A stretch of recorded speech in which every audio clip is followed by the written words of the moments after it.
We are coming off of our annual pastors conference here in Minneapolis this February. It was a really sweet time of interacting with so many men who are faithfully pastoring small churches. I mean, some large churches are represented, but most of the pastors pastor pretty ordinarily sized churches. And from the perspective of this conference and your interaction with the pastors recently, Pastor John, I want to turn the tables. I mean, if you can speak now to the churches that these men represent, why is it important for folks in those churches to pray for their pastors?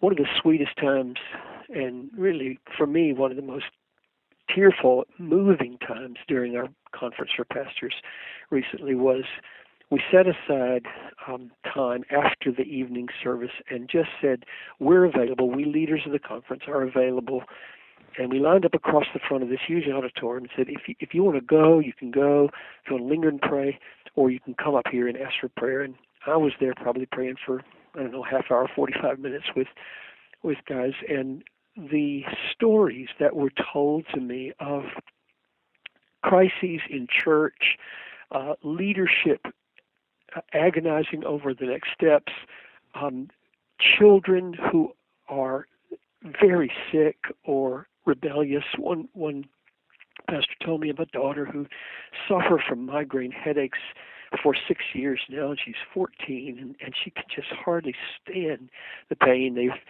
gotten all the help they can from doctors, and nobody can seem to put their finger on it. Another pastor who his own health was fading so fast he didn't know if he'd live out the year, and he was trying to do his best in the ministry.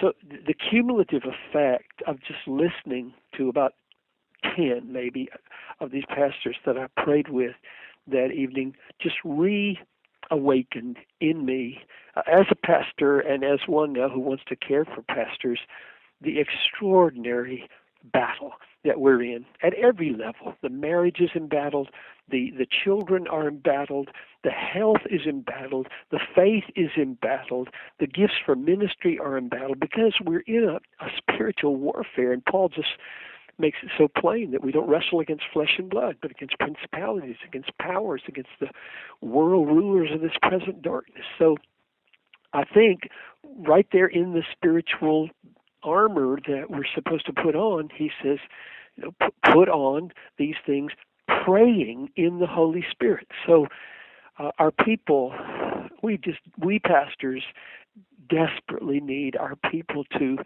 intercede earnestly for us, that God would protect us, that God would provide every need, that he would guard our families, that he'd guard our marriages, that he'd make us mighty in the Holy Spirit. So I don't think there's anything our people can render to us that would be of greater use to us than to earnestly intercede with God on our behalf. Well said. Thank you, Pastor John, for that reminder. And thank you for listening to this podcast. Send your questions to us via email at askpastorjohn@desiringgod.org. Please include your first name and your hometown. You can find thousands of other free resources online from John Piper at desiringgod.org. I'm your host, Tony Reinke. Thanks for listening.